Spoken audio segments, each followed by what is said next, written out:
Tonight on LNN, Donald Trump signs two more executive orders involving immigration. We have some immigration facts for you. And that and much more on LNN Tonight.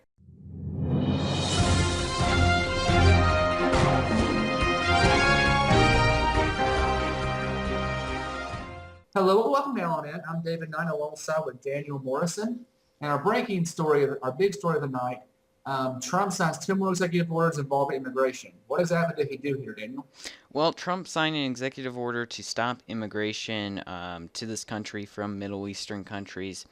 This order includes prioritizing Christians over Muslims, a complete Muslim ban, proper vetting, and much more. This is no exception from what Trump's been doing all week, as he's been using his pen quite frequently. Yes, I think that makes 15 executive orders this week, if I'm not wrong about this. It's around there. hmm And about executive orders, especially with Trump, some things he does I like, some things he does I don't like. And this one I think isn't exactly a terrible idea, considering that if you look at what's happened in Europe with all the refugees or claiming to be refugees coming in from different countries, and they're coming in, they're really terrorists attacking people, all the terrorist attacks in Europe, not to mention raping women. That's been an epidemic in certain countries there. But I will say I'm not too fond of him saying Muslims. I mean, I think it's supposed to be, towards certain high-risk countries. I'm fine with that. Not so much a particular religion because you can't do a religious test. That's not constitutional. Yep, and I believe it did include like five countries: Syria, Iran, Iraq, I believe Lebanon, Jordan, probably a few others, but basically he's targeting Muslims here. All right. Well, we'll see. Well, I'm sure we'll hear much more about immigration as the weeks go forward.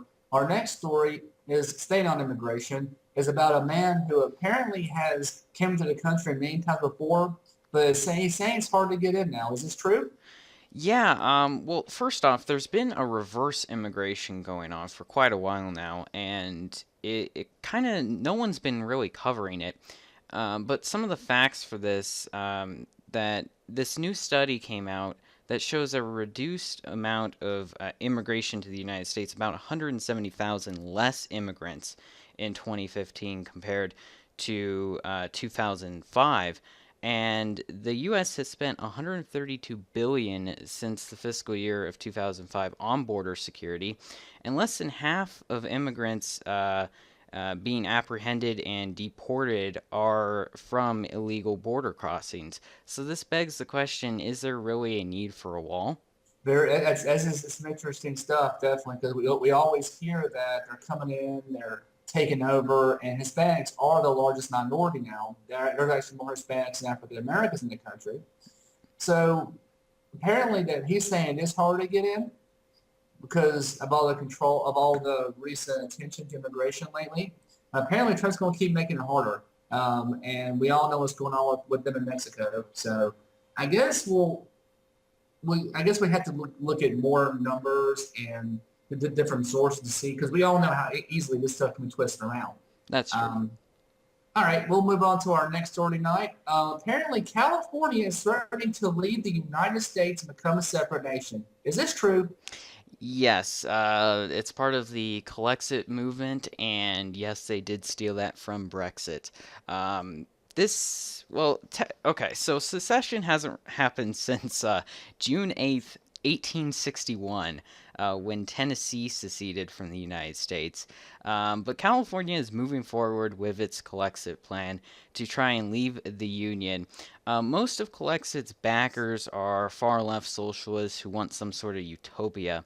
However, only 33% of California citizens currently support this effort, and I doubt it will get anywhere. But even if it does, is the left really trying to get Trump to become Lincoln and have the Republican Party save the Union a second time? That's pretty funny, actually. I mean, I just find it ironic that California wants to succeed like this because, I mean, if you look at what happened when Obama won, he had these extreme, hardcore right-wing people saying, I'm going to leave the country. We're going to succeed. We're going to follow the Constitution and we're going to take our guns, all that typical rhetoric, right? But nothing happened. hmm I mean, nothing happened. And besides, if what are they going to say? They're going to leave? Who's going to miss them? I mean, who's going to miss those far left SJW fools anyway? I mean, I don't care. The Go. the only thing I'll miss is the Pacific Ocean, but That's good. Now I'll go to our next story. There was the 44th annual pro-life march happened today in Washington D.C. Washington D.C. Excuse me. What exactly happened, Daniel? well, tens of thousands of pro-life men and women marched onto Washington today in their annual March for Life.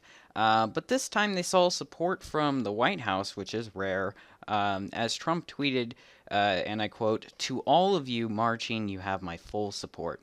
And Kellyanne Conway added that we hear you, we see you, we respect you, and we look forward to working with you. So, with the backing of the White House, most likely the House and Senate, the pro life movement might finally see its first major victory in a very, very long time.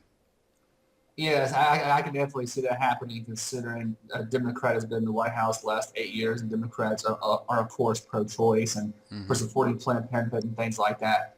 So, yeah, they definitely have favor of the White House and the Congress here. And one quick little note, Mike Pence, as vice president, became the highest ranking official to ever speak at one of these rallies before. So that's kind of a cool little fact.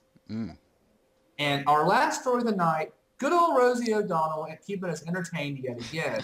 Seriously, when is she going to go to Canada? I don't know, but she needs to go quickly. Rosie O'Donnell is in more trouble as usual, as she tweeted more stupid things about Trump, this time saying, and I quote, "I am with anyone, literally. But him? Good God, America, don't throw our legacy away. Our brightest men have led us through. We can't he can't be 45th, referring to the 45th president, which is Trump. So first off, again, like her other tweets that we previously covered, she typed this out in all caps, and she should probably chill out before tweeting because she seems to be having trouble processing the reality of things. Trump is the 45th president. He always will be the 45th president, and nothing can change that. So Rosie may need some therapy or counseling or something because, much like other leftists, she seems to be having a mental breakdown over this country's chosen leader. Yeah, she needs to go to her safe space and get her therapy dog to try to Yeah. keep her calm. And I know why she's not going to Canada because Canada will have her. So I guess we're kind of stuck with her in the meantime. At least, at the very least, we get to see and laugh at stupid tweets every few weeks.